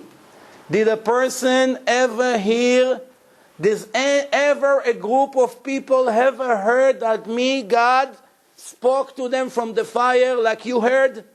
did any group of goyim can ever come and claim that they heard the voice of God? Not an individual, a group. This was written 3,318 years ago. The writer of this page took a huge risk. 80,000 times this prophecy were taken, were investigated 100%, and it was always correct. 80,000 times one person came and claimed that God gave him a book or spoke to him. Not once he brought few witnesses and bribed them and say that you saw that I received this book from God. Not once. You know why? Because the Torah promised it will never happen. The Torah says there will be plenty of people, individuals, that will come and claim that I gave them a book or that I made them the prophet, like Muhammad. How the Muslims call Muhammad? The Prophet Muhammad. Let's make a deal. I'll take you on my expense to any restaurant you want, kosher, any restaurant you want, if you find one prophecy in the Quran. Not one prophecy in the Quran. They still call him until this moment the Prophet Muhammad. Prophet is the one who gave prophecies. Not one prophecy in the entire Quran. Judaism, let's make a deal. Bring the Torah from the closet here, open it whatever you want. I'll find you a prophecy in that page. Guarantee. Every chapter in the Torah have prophecy. 1, 2, 5, 10, or 50 in one chapter. What does it mean, a prophecy? Knowledge about the far future that we have no indication that something like this could happen. Most of the prophecies in the Torah are against all odds, against logic. It's a huge gambling, huge risk to write such a thing in a book. Because it's impossible to be right unless if you're the creator of the world. Nobody can write such a thing. For instance, the Torah says it will never happen that a group of goyim will come and claim that I gave them a book or spoke to them. It will never happen. It's enough that tomorrow morning or 200 years ago, 5 or 4 goyim would come to CNN or to anywhere you want and claim that God spoke to them in a desert somewhere, even though we know 100% they're lying, it will be the end of Judaism. Why? 4 crooks coming and claim that God spoke to him, that's the end of our great religion? Yes. Why? It will be the first mistake in the Torah. The Torah promised not only that it will never happen, I know I will never give them any book or speak to them. It will never happen that they even lie about it. Even this I will prevent. Do you know any person can promise such a thing? 3,318 years he was right? Who? Who could gamble such a gambling? That's nothing yet. How do we know for sure that Mount Sinai really took place? How do we know for sure that God really spoke to 15 million Jews and everybody heard the voice of God? For sure. We can swear on our life right now. No one's refuted it. Huh? No one's refuted it to this day. You're close. Why would they lie? Be more precise. Why would they lie to their children and tell them this? You also right. Get to the heart of it. No. You can't lie to that many people. What's your question? You can't. How can we swear 100% that the Jews, everyone heard the voice of God? Every one of them were there. There They were all there. But how do we know it? Maybe the book's saying it, but they really never happened. Holidays? Holidays? Stories? There's 2 Torahs. You're all right, don't get me wrong, but I want to get to the heart of it. No one disagreed with it. The fact that we know. You're very close, no? So if one person came and said this and it wasn't true, they would find out right away. No one They denied would it. know. Because they would say, okay, where are the other... Thank you very much. Let me add salt and pepper to you. Oh, pay attention. We're getting now the Torah live. God just gave us the Torah. Moshe brought us a book from God, right? We don't know if he got it from God or not. How would we know right now that he did? We open up the book and we begin to read. Who does the Torah speak about?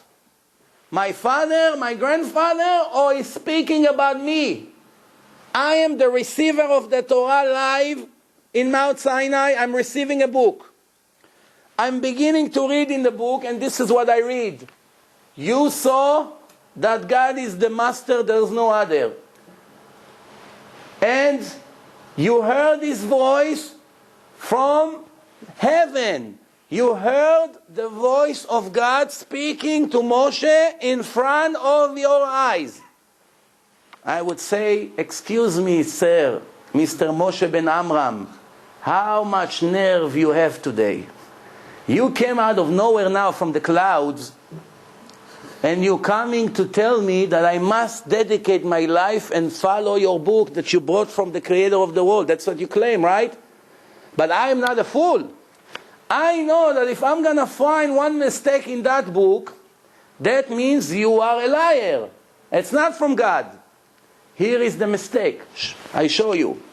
It says that God did all these magics in Egypt in front of us, or that we heard the voice of God speaking from the fire, and we stayed alive to testify about it. Anybody here heard the voice of God? Please raise his hand.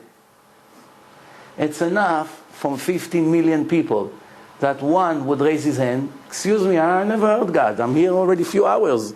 I don't know where I was. Maybe I was dreaming, but I never heard God. Then another person would say, I also didn't hear. And she would say, and he would say, and then the entire crowd would scream, that's mistake in the book.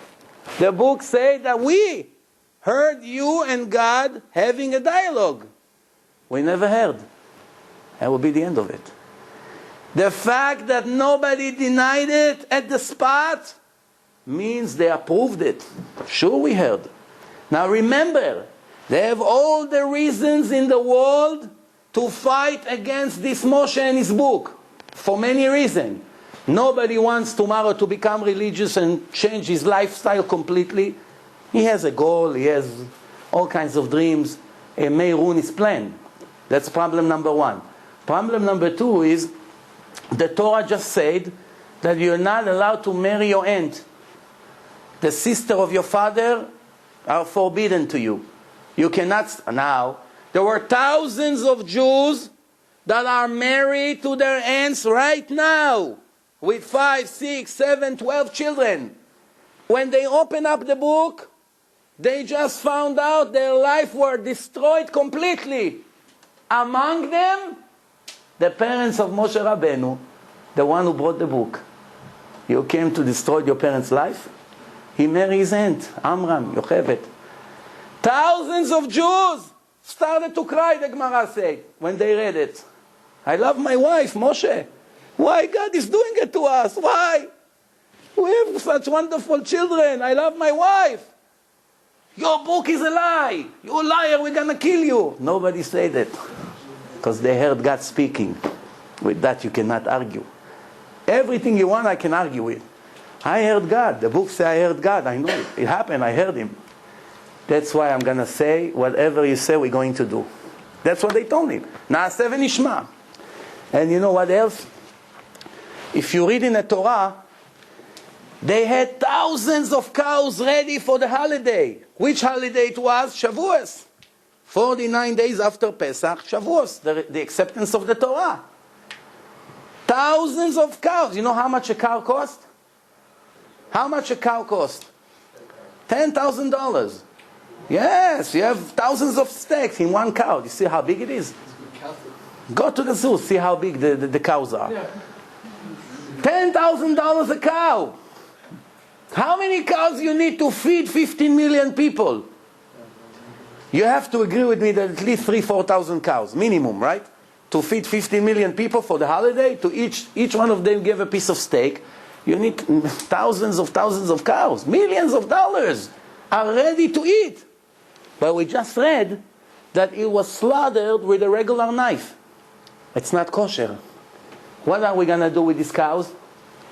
Going to kick it to the garbage. Cannot eat it. There's no Arabs to sell it to them halal meat. That's what the Arabs buy. The meat that we slaughter and they were not kosher, with a knife or problem in a lung, we send it to Ahmed. Halal. Yes, the Arabs don't eat a cow like the Christians that was shot. They only eat slaughtering. How it was slaughtered, you can bring a sword from Home Depot. It's no problem. As long as the throat was cut for the Arabs. But That's the reason that until today, 3,318 years, Jews all over the world eat dairy, food, and Shavuos.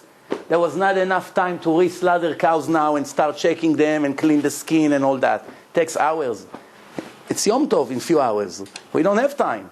They went to the cow, they milked them, they made cheesecake, burekas, this, pav. And that's what they did. Until today you eat dairy and Shavuos. Did you ever think why? Why all of a sudden we eat cheesecake? Somebody decided to change the menu? No. Because thousands of cows had to be thrown to the garbage. Why? Because we just found out that we prepared them in the wrong way. And many, many, many, many other examples. Now remember, they had all the reason in the world to resist Moshe Rabbeinu. A lot of them had to give up their life. And they agreed to become religious. Why?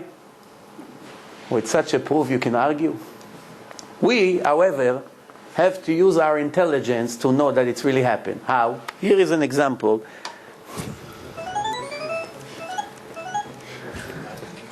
I'm skipping some, as you can see. Here is an example. Here. How many mitzvot we have in the Torah? 613. Why the creator of the world decided to choose such a number? Give me 500, 600, 700. Even number. What? 613. What's the secret here? Has to have a reason. Keeps going. Excuse me? It keeps going. It doesn't have a number to stop at. I never heard that. I always learn something new. I have a different reason. You know what? If you operate a body of a person and break it to pieces, you have 613 parts, organs in the body. 248 organs, 365 ligaments. Together, 613 parts in the Lego, in the puzzle, which call human being, a body. When we open up the Torah, we find something very interesting. How many positive mitzvot we have in the Torah? 248. Coincidence? I don't think so. Each positive mitzvah connects to one organ in a body. Each restriction in the Torah, how many restrictions? 365. Connects to one ligament in a body. The Kabbalah says, when the soul leaves the body and rise up to heaven to start the 1 year trial after that. That's why we say Kaddish for 1 year on a person that died. Nothing is just a custom. Everything have a deep meaning. The fact that you don't know it, remember what I said in the beginning, ignorance is very painful price. For ignorance you pay a very heavy price. That's why it's a mitzvah not to be ignorant. The only religion that it's a crime to be an ignorant person is Judaism. You can be Muslims, completely empty brain. He doesn't know anything. Nobody hold it against you. You can still marry the daughter of the Qadi. Why? Nobody ever thought that you have to be knowledgeable in Islam. You don't know, you don't know. Christianity, just tell us how much money you have in your bank account. Come on. We don't care, you know, you don't know. Judaism, read. All over the written and the oral Torah, there's a constant repeat, and again. Ignorant Jew is the last in the list. The last in my list, God says, is the last one on the list. There are so many things that the Torah speaks against ignorance. It's scary to be an ignorant. I'll give you one example. The Torah says someone who has a daughter and he marry her to a Jew that does not know my book, an ignorant Jew. He can be a genius in computer. Can be a great doctor. The greatest judge in the world. Not the one who just was found in a hotel. A fair one, a good one, a clean one. Clean reputation. But he doesn't know Torah. It's not impressive to God that he's a great lawyer. It's nice. He makes a nice living. Very nice. It's not against the Torah, by the way. Don't get me wrong. Maybe I'm being a little sarcastic over it. It's mitzvah to make money, to live comfortable life. Nobody told you in the Torah you have to suffer. We are not Christians that we have to torture ourselves. No. Life have enough challenges. If God blessed you with money, you have to live decent and enjoy life. There's no contradiction whatsoever. Don't ever let people fool you. There's no contradiction whatsoever. Being successful financially and at the same time be righteous and follow the words of God and not being ungrateful. I know many successful professional people, which I happen to make them religious, and some of them became religious on their own. Top people, top. That keeping all the mitzvot, and they're still very successful in business. And some of them give millions of dollars to charity every year. Every year. Why? No contradiction. Some people think if I'll become religious, then I won't be able to be a big shot in a business. Nonsense. Avraham Avinu, you heard about him? He was a billionaire. Yaakov, you heard about him? He was a billionaire. Yitzchak, you heard about him? He was a billionaire. Yosef, you heard about him? He was a billionaire. The treasury of Egypt. Pharaoh need permission from him to take money out of the storages. Read in the Torah. No contradiction. Where do you bring all this idea for? Nonsense. Put it away. It's not true. Don't be a thief. That's a different story. Don't be a crook. Don't forge signatures. Don't tell the customer the tuna fish is from this morning. Yes. But that's a whole different lecture about faith. We'll leave it for another time. Just before we finish, I want to conclude this slide. What's this slide saying? When we receive the Torah, we receive the written and the oral Torah together in the desert. Together. There is no way to make one commandment, one mitzvah in the Torah without reading carefully all the instructions in the oral Torah. Not that many people know, even religious people that learn in yeshivot, not always know it, that the Jews practiced Judaism 40 years before they officially got the first copy of the written Torah. The first copy of the written Torah, actually the first 13 copies, were made in the last year of the life of Moshe, just before he died. He wrote 13 Sifrei Torah, and he gave one to each tribe, and one they put in the coffin over there. Why? To be a source for all the others, not to make mistakes. That was in the last year of Moshe's life. How did the Jews keep all the laws if they still did not have the scroll of the Torah? Very simple. What is it like? I have an uncle. I don't, but just for the argument's sake. I have an uncle, and he's a great brain surgeon. Top in the world. Make $1 million a month because he's such a great brain surgeon. One day I say, hey, uncle, do me a favor. I'm tired of running around giving lectures, like this. I want to be a doctor, but I don't want to go 7 years to medical school. I don't have patience for this. Help me out. Teach me how to do surgeries. He said, listen, it's not a joke here. You need a certificate. You need something, a diploma, or you're just going to come and learn how to do surgery. I said, what do you care? You just teach me how to do the operations. The rest is my problem. I said, okay, come, join me. You'll be my assistant. So now every day I go to the hospital and I follow my uncle from morning to night for 1 year. See 3 surgeries every day. I film, I take pictures, I look at what he does, the comments that he writes, everything. Then after 6 months, my uncle said, listen, you're very talented. Now I want you to help me. Hold the scissor, pull the string, do this, cut here, go bring me that. I have a phone call to do. Continue, I'll be right back. Then within a year, then one day my uncle tells me, hey, you know what? You know even better than me, that's the truth. He's honest, he's humble. No pride here. So he said, you know what? As far as I'm concerned, you can work, no problem, by yourself, and do the best surgeries better than me. So I say, okay, uncle, I thank you for your time. I'm going to go and join the hospital now on my own. I come to the hospital across the street, and I say, test me. You'll never find a better surgeon than me. So I said, well, before they even give me a chance to go into the operation room, where is your certificate? Which school you went to? I said, no school. But test me. Why you don't give me a chance? Take me to the surgery room and see that I'm the best. Ask me question. I'll tell you by heart all the procedure, how to do it. You don't trust me? They will never let me become a surgeon unless if I still go and learn everything you have to learn in medical school. It's normal. It makes sense. But when the Torah was given, it was a little bit different than this. When Moshe came from the mountain, there was no Torah scroll yet. He came down on Yom Kippur. The next day, the Torah says he sat in a court and started judging cases. There was no Torah scroll yet. What did he really have? All the oral laws. That's what Judaism is all about, the oral laws. Everything that was passed from father to son, from rabbi to students. Only 40 years later, they received the actual letter.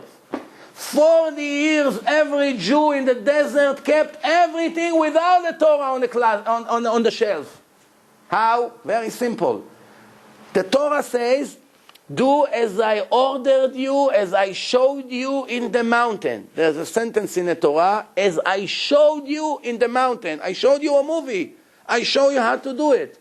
Do as I order you, as I showed you how to do. What? He came down, he said, there is any 8 days old baby here? One woman said, yeah, here. It's exactly 8 days old. Bring him. We have to circumcise him.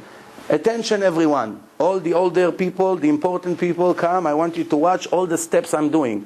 He started to teach them for the first time in history how to practice circumcision. Again, and another baby, and another one, and tomorrow, and the next day, and they're writing down, and they're copying, and he's letting Yoshua doing it, and another old person. And then it started to spread. People started to learn how to become a moel. And later on, within a year or two, every Jew knew how to circumcise his children. That's one mitzvah. We have to make tefillin. What is this? Come, bring a cow, I'll show you. All day he teach them how you make tefillin. And it starts to spread. We have to bake matzah. Tomorrow it's Pesach. Come see how you do it. They write it down. And that's how within that period of time, everybody knew how to do everything as God ordered him. Later when they received the Torah, it was combined with the historical story that took place in the last 40 years. In addition to that, it's the creation of the world and many other things that we read in the Torah. But really it wasn't so necessary to know what to do because we already knew what to do for 40 years. And that's the truth. So now, you cannot practice one written law without knowing all the oral details. And this is apart from the written Torah and from the oral Torah. Let's read. The Torah say, you want to eat something from the oceans? No problem. It needs 2 signs. Fins and scales. You don't need to recognize what you just caught. No problem. First time in history somebody saw that fish. Does it have fins and scales? You're allowed to eat it. Doesn't have one of them or both of them? You're not allowed. Very simple. How much water we have in the world? 72% of the world is water. How deep we were able to reach? 12 kilometers, 8 miles deep. How many kinds of fish, how many species we have in the oceans? More than 40,000 different fish. More than 5,000 kinds of snakes in the ocean. Horses, turtles, so many creatures and species all over the rivers and the oceans. Most of them were not even exist at the generation that the Torah was given to the Jews. Why? Later on, artificially or naturally, they merge together. There's always new species are created. The Torah included everything that will be created in the future in this prophecy. Everything falls in the same formula. What is it? Have to have fins and scales. Now this is the way the written Torah describe it. Et zeh. What does it mean zeh? This. What does it mean this? This means everything. It did not describe anything specific. This means everything. Everything you're allowed to eat from every water. Which water? The Atlantic Ocean? No. The river? It did not say which water. Water means all the water in the world. 72% of the world. Everything that has fins and scales you can eat. We go to the oral Torah. 7 words. That's all. 7 words leaves no doubt that the Jewish Torah is the word of the creator of the world and our creator. 7 words, that's all. That's what it comes down to. You don't need to be extra intelligent just to understand this. Everything that has scales must have fins. I repeat, everything that has scales must have fins. It's a fact. I created them, I know. If you're ever going to find, in 3,318 years until this moment, everyone is searching for that species. If you're ever going to find one thing that lives in the oceans that have scales and did not have fins, Judaism is just finished. It's over. It was all a nice, long illusion. Why? The first mistake were just found. You will never find anything that have scales without the fins. That means, if you ever be arrested, God forbid, and the goy brings you half a fish, oh, cook it for yourself. Cook it. You don't know if it's kosher or not. Yes, you know. If you see some of the scales attached still to the fish, you don't see the fins. It's cut off. But you saw the scales, oh, I'm not an ignorant. I was in a lecture in Great Neck. Now I know something. It helped me, you see? It must be kosher. But where are the fins? We don't see the second witness. We don't need it. It's guaranteed. Why? If it has scales, it must have fins. To write such a thing, you need to watch all the water, all the ocean simultaneously. You have to see all the future generations, all the scientists that will work in museum in Florida, in Eilat, and make experiments and researches and trying to merge all kinds of species together. And to promise that there will never be such a creature. Do you know one person that can watch even one aquarium? You go to Eilat, they have the swimming pools over there. You cannot swear what's inside, what's not inside. Why? What equipment you have to watch the entire ocean? Can you prove if something does not exist? You can only prove what exists. You can never prove what does not exist. Can I swear he doesn't have a sister? How can I prove such a thing? How do I know? Maybe she's in Hong Kong. How do I know? I can prove he has a sister. Why? I know her. Here she is. Oh, I proved. To prove that something does not exist, nobody can do. Except the one who watched the entire world simultaneously and created everything and control all the future. That are the 3 conditions that you need. Does it leave any doubt? And that, by the way, we just read it in a parasha 2 days ago. And you know what else? Right next to it, it says, every animal that a Jew wants to eat has to have 2 signs. Chew his cud and split hoofs. That's the conditions. How many species of animals we know today? Who knows? 4. No. How many species all over the world of animals? More than 2 million. More than 2 million different kinds of animals. From here to Israel. Make a line. All the way to Israel. You will not finish how many animals are out there. Comes the writer of the book. Just before we finish, we have a few more minutes. Comes the writer of the book and say, be careful, my Jewish son. Be careful. There are 4 exceptional animals. They may trick you. They have only 1 sign in them. 1, not 2. Only 4. From 2 million. 4. the camel, the rabbit, the pig, and the... Ostrich? No, the hare. The hair. The hare. It looks like a rabbit, you know. 4, they either chew their cud or they have split hooves. One of the two, but not both. What did I just say? Who understood what I just said? If we are going to find one day the 5th one, nobody ever did in the last 3,318 years ago. If we ever gonna find one animal somewhere in the jungles of Zimbabwe, I don't know where, and somebody will bring it and say, look, it has split hooves, and it doesn't chew his cud. You know what would happen? The Jews are the biggest loser. Everything was illusion. Wow. Wow. 3,300 years I keep Shabbat, and now you show me this animal? Come on, you should have hide it. I better off not know. Who will give such a guess? Who would promise such a thing? Only the one who created all the animals. And right next to it, what did he say? I chose you, the Jews, to be my children. I chose you from all the nations. Not because you are the majority of the people in the world.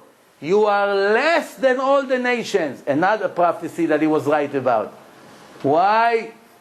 Because I loved your fathers. Who? Abraham, Isaac, and Jacob. And I swore to them that I will treat their children specially. Don't imitate the Gentiles. Don't look like them. Don't marry them. Don't have relation with them. Don't eat their food. Don't call your names like them.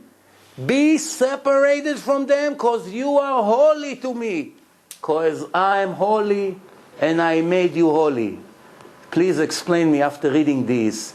How is it possible that almost every Jew in the world today is busy 99% of the time to imitate the French and the Americans and the British? For what? We are the nation of the book, and they admit it. More than 100 times Christians told me, bottom line, you are the chosen people. They were honest enough to say it. Why are we busy imitating them? You know why? Remember what I said in the beginning of my lecture?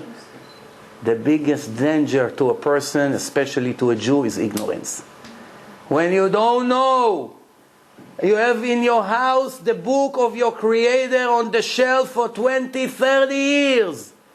And not once in your life you opened it to read from the beginning to the end carefully. This is my eternity. It's a key for eternity. What did I do with that? Excuse my language, I made it a toilet paper. That's the truth. The Gemara says every day there's an echo coming out from Mount Sinai. What does it say?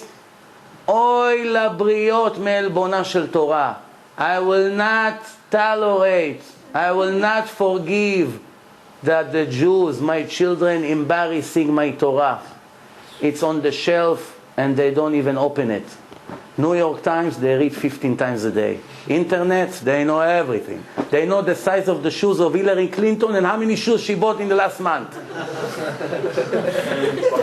You know what happened to her daughter? Did you hear? She just went recently to Iraq. You heard what happened? You didn't hear? Come on. I see you don't listen to the news so much. She went to an army general, a big Guido, and she came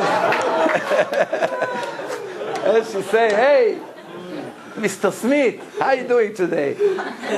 Yeah, where are you from? I'm from New Orleans. She said, listen, I heard somebody told me that you're not afraid of anything. I said, no. You're almost right. I'm afraid of 3 things. So what are you afraid of? He say, I'm afraid of Osama. Oh, Osama, everybody afraid of Osama bin Laden. We know what he could do. What's the next thing you're afraid of? Obama. Obama? Oh, she thought maybe he's going to vote for mother. And what's the third thing you're afraid of? Your mama. Osama, Obama, and your mama.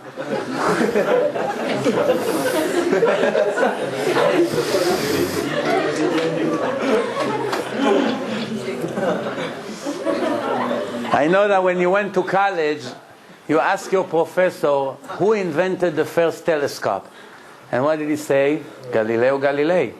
Some professor will say, but it really started with Hubble. He started at 30 years before Galileo. In the year 1608, Galileo developed 6-foot telescope and he raised it up. And for the first time in history, everybody knows there are much more galaxies than what we thought. Until today, everybody thought there are 6,000 stars.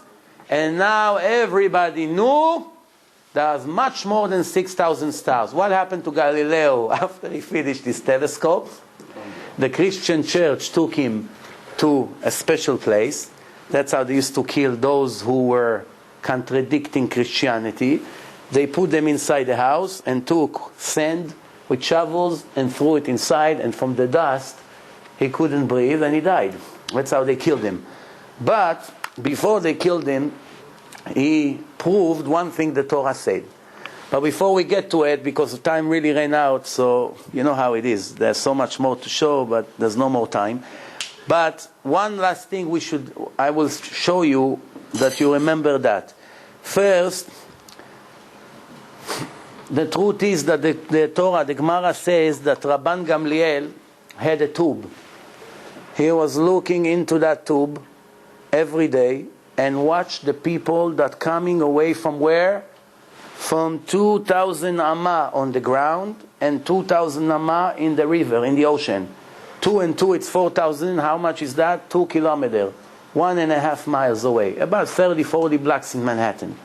So he was able 2,100 years ago to look in his tube and see people coming away from 30, 40 blocks away from Manhattan. What was it if not a telescope?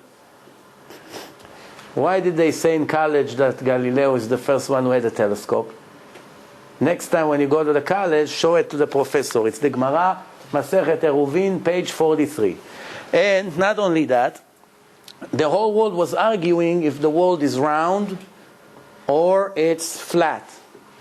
Christopher Columbus went on his trip to India and he was sailing straight and straight and straight, and he ended up in the same beginning point. Everybody realized at that moment there's no point of continuing to argue. The world is round. Well, we didn't need him. 2,600 years ago, the prophet Yeshaya, Isaiah, chapter 40, wrote clearly in his book, 2,100 years before Christopher Columbus, the whole world was shaking when they finally found out for sure that the world is round. Remember, there's no satellites, no NASA yet that can show you that the world is round and is turning. And the prophet wrote clearly, Ayoshev al Chug haaretz. Chug, for those who know Hebrew, it's something that's circle. Chug haaretz. Rashi, 950 years ago, 450 years before Columbus. What did he write? He lived in France. Chug, he explained that word, ogel, mechoga, like in geometry, a circle. For next time, Baruch Hashem. So the next time, no, you just finished the lecture, you know why? Because I say, God, give me a sign. When someone will sneeze, that means I got to finish. You just sneeze. So it's because of you now, you see? I'm joking. All right, I will give, as obviously, I have more than 100 slides in this lecture, and I show you about 4 or 5. That means, hopefully, I have to meet again. But before we finishing the night, I hope everybody enjoy. I really hope. And I will give you now time for questions. I'm sure you have some questions, not necessarily about what we spoke, even general questions. Anybody has any questions, please? No, Tashir. I have a question. So, I don't know if this might sound a little stupid or something, but every single word that is in our Torah today was given from God. 100%. There were no, with no exception. From 100%. You know why? One day when we continue Bezrat Hashem our series, you will see that I will reach a topic that called codes in the Torah. Codes in the Torah, it's all math. In math, if you make a mistake by 1 digit, the entire result is completely different. If you take 1 letter out of the Torah from the middle somewhere, all the codes that the computer find by entering names in equal skip, they're all going to get ruined. Why? It's enough you take 1 letter, it's not going to be anymore 50, 50, 50. Because it's going to be now 49. The computer will not find it. So if you took 1 letter out of the Torah, not a word, a letter, you finish the Torah. If you're still not convinced, I'll tell you a story. You're talking about Bible codes and stuff? Bible codes. I'll give you a story. Today, when you want to bring a Sefer Torah from Israel to the shul here in Great Neck, there are 2 ways to do it. One is to dedicate a Jew that will hold it in a plane and hold it for 12 hours. He cannot do anything with that, cannot take it to the bathroom. It's $50,000, so he has to hold it. Finally, he gets here. Until he gets to the shul, he lost 20 pounds already from the pressure. That's one way. There's another way. When you finish to write the Sefer Torah, you leave the last word or the last letter out. You don't write it. In that case, you can put it in a UPS box and ship it. They take the box, they throw it. The Guido over there hold the Torah, they throw it. How did the rabbi did such a thing? They send it by UPS. What's going on? From here you're going to learn a very important lesson. You take out 1 letter from a divine book, God forbid it became a toilet paper. Why? It's not divine anymore. Divine, it's 100%, not 99.9%. Believing means not knowing. When I say I believe in God, by how much? 80%. That means I just say I don't believe in God 20%. Therefore, the Torah never ordered the Jews to believe in God. The Torah says you should know I'm your God. You should know, all the nation knows that I'm the master. Not believe, no. 100%. More questions? Yes. In the Torah it says you should treat your children the same. Is that correct? You should treat your children the same. Like your son, yeah. the Of course, all of them. Why does Hashem does not treat the Muslim and the Jew the same? First of all, who told you that Hashem doesn't treat the Muslims and the Jews the same? Who has more money in the world today? Who are stronger? Who has all the oil? No discrimination. That's what I want to know. Why is there any discrimination? We are more holy than the Muslim child that could be equally. Very good question. vulnerable. Very good question, and the answer will be hopefully as good as the question is. When God created Adam and Eve, the plan of the creation was that all their descendants will be one nation. Not many, many nations. One nation. And that nation, when their time will come, they will receive the book of God. However, in order for an individual to receive information from God, the perfect God, a person has to be deserved it. He has to deserve it. Not every person receive a prophecy from God. We see in history, by the Jews, only the holiest and the most perfect people, God were communicated with them. Even Abraham, when God wanted to give him information, first he gave them 10 different tests. And only after Abraham passed all the tests, only then God said, now I know, after he took his son to slaughter him, now I know you're fearful from Hashem, and you deserve that I speak to you. That means Abraham had to sweat a lot for many years until God agreed to speak to him, even though the Torah told us that from age 3 he was already righteous. He searched for God from age 3. Only age 52 Abraham started to teach other people about God. 49 years later. Now, Adam had a son called Cain. He was a murderer. Cain automatically could not, him and his descendants cannot receive the book of God. Why? Because they didn't deserve it. They did not deserve it. Going throughout history, we reach Noah. Noah was righteous and he had 3 sons. One of them is righteous, 2 of them are wicked. The one who was righteous, his name was Shem, Sem. We are the Jews, came from that person, Sem. That's why someone that hates Jews, his name is anti-Semite. Why? Because we are from the family of Sem, Shem, the righteous son. What happened to Yefet? Yefet in Hebrew means beauty. Yefet went to Europe, to all this beautiful area that the people are very handsome. They got the beauty and nothing else. And Esav, by the way, is also from their descendants later on. All the people went there, the Amalek, all this. But Ham means very hot. Ham, it's all Africa. All the blacks and all the area of Africa is from that son of Noah. They did not deserve to receive the book of God. Therefore, God gave them different things. But He doesn't give them the truth. So only Shem, Sem, has the merit now to receive it, but not that easy. After a few generations, Abraham comes from Shem. But Abraham was about to receive the Torah. What does he do? A critical mistake. He listened to Sarah and he went with Hagar, the slave. And he had a wild beast named Ishmael. The Torah says, no, I'm serious. The Torah called him a wild beast, Pere Adam. Read in the Torah. It's the same thing in every language. So the Torah says, Pere Adam. You know Hebrew? The Torah says, Pere Adam, a wild beast. Everything in the world will be connected with him. That's what the Torah says. We see today how much the Torah was right about the Muslims and what they do to the world. But that's what the Torah says. Then Ishmael and his descendants is out of the picture. But there was one righteous son, Isaac. What happened to Isaac? He has a son, Jacob. He has a son, Esav. Esav and all his descendants, Germany, France, Russia, United States, all the countries of the Europe came from this person, Esav. They are all out of the picture. Why? Their father was a wicked person. So who is left? Only Jacob.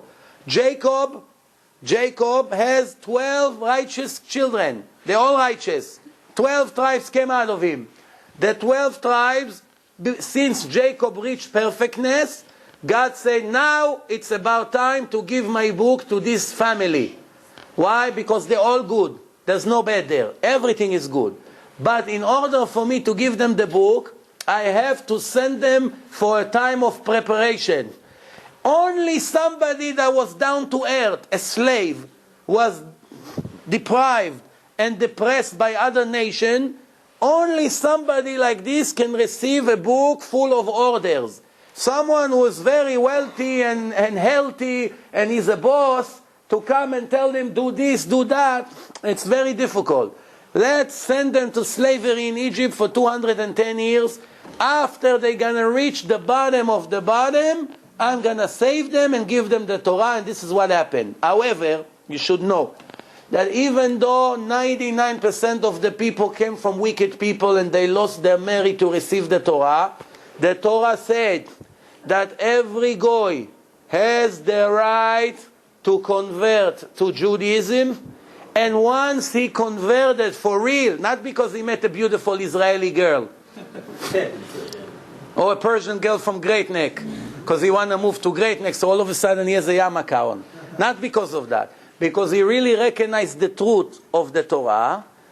Somebody like this, after 2 years of process, and believe me, it's not easy, after he went inside the mikveh and had the circumcision, is the highest level in Judaism, better than me and you together.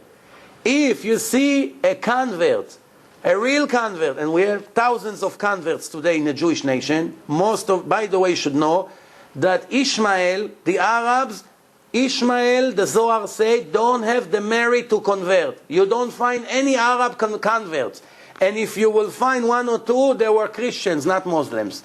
Check in the history, you see. The Torah say, God say, Ishmael, I don't want to get anybody to my nation from this wild beast. Esav, however, many Christians from Korea, from Russia, from Europe, from America, many descendants of Esav converted to Judaism. Once they converted, there is no discrimination whatsoever. The Torah says 36 times that we should respect them, help them, love them, and do everything for them. More even than the widows and the orphans.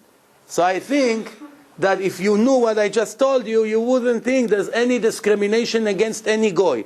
And something else I want to add to my answer. A goy, a non-Jew that did not convert, but he kept the 7 laws that God ordered him in the Torah in the time of Noah, 900 years before the Jews received the Torah. God already gave Noah and the entire world 7 laws to keep.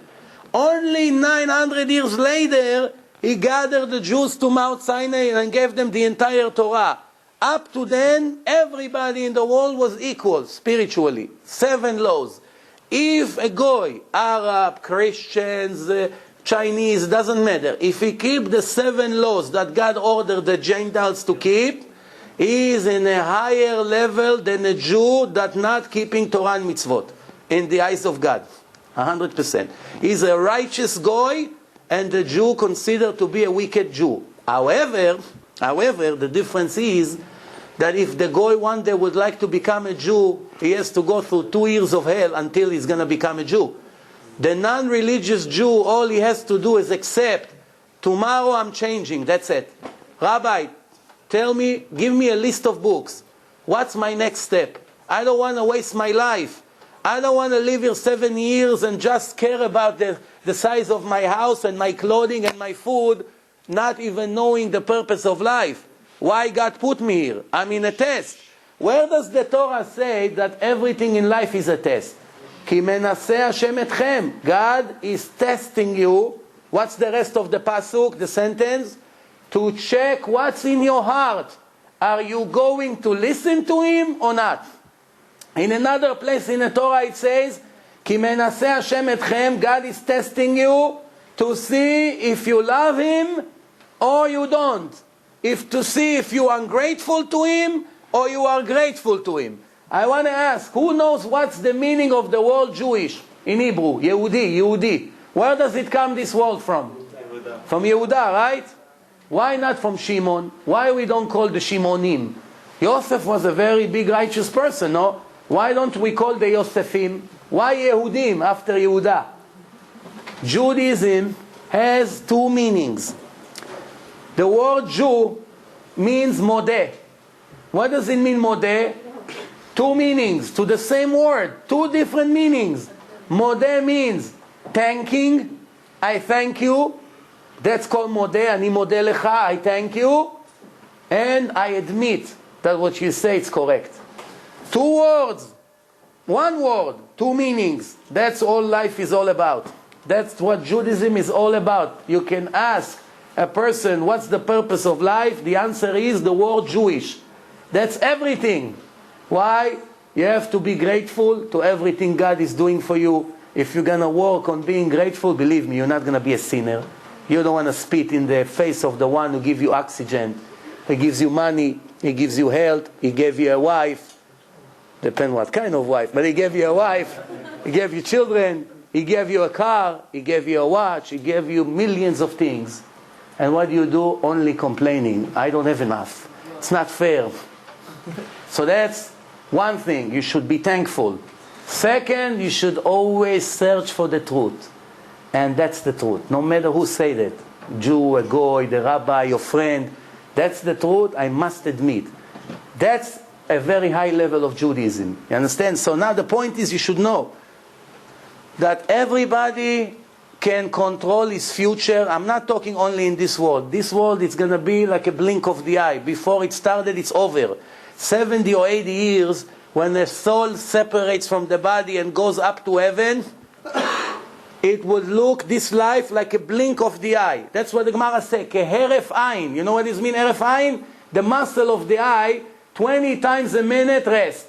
Nobody feels it. You blink non-stop and it never bothered you. Why? Because this is how short this life is. People want to build building here and run after pleasure. Before you realize it will be over. The more you accumulate, the more painful it's going to be to leave it all here and leave. You should know that. One day you're going to realize what I say is correct.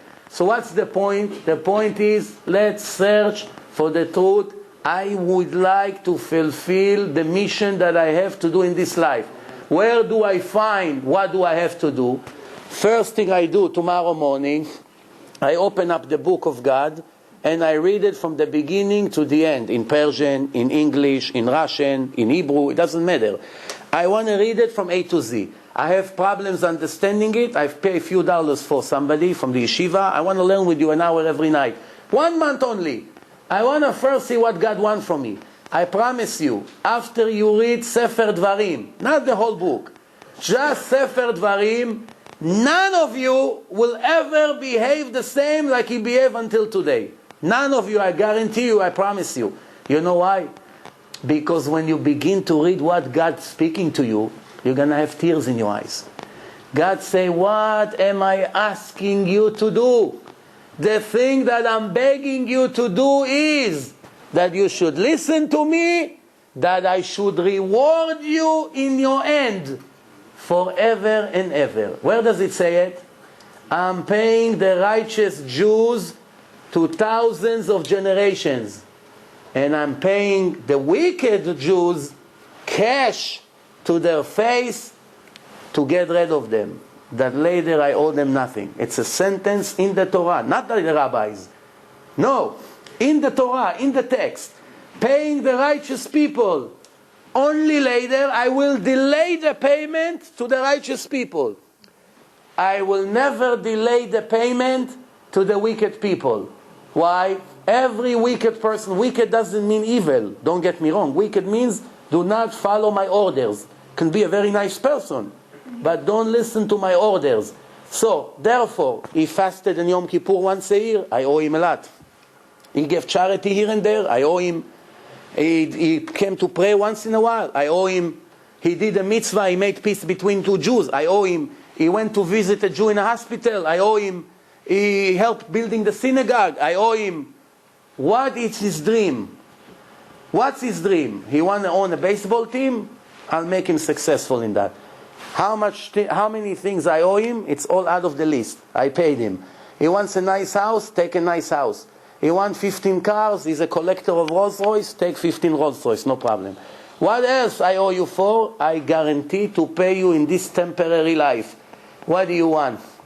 What's better? 30, 40 years of illusions, which anyway doesn't bring happiness, or billions of years of pleasure. The Torah says, and this is my last sentence for tonight, the Torah says, if you take all the pleasure from all the people in the world, multiply by 70 years of the entire generation, will not be equal to the reward of one Jew, 1 hour in the world to come. What a great loss for few stupid things that we run after. What a tremendous tragedy. What ignorance will cause us if we're not going to wake up. You don't believe me? Continue to search. You have my website. 350 lectures over there. Every question you ever ask, you're going to get the answer. Plus, I hope that we're going to meet again, Bezrat Hashem. We'll meet again, Bezrat Hashem. And you prepare me all your questions for the next time we're going to meet. Thank you very much for everyone.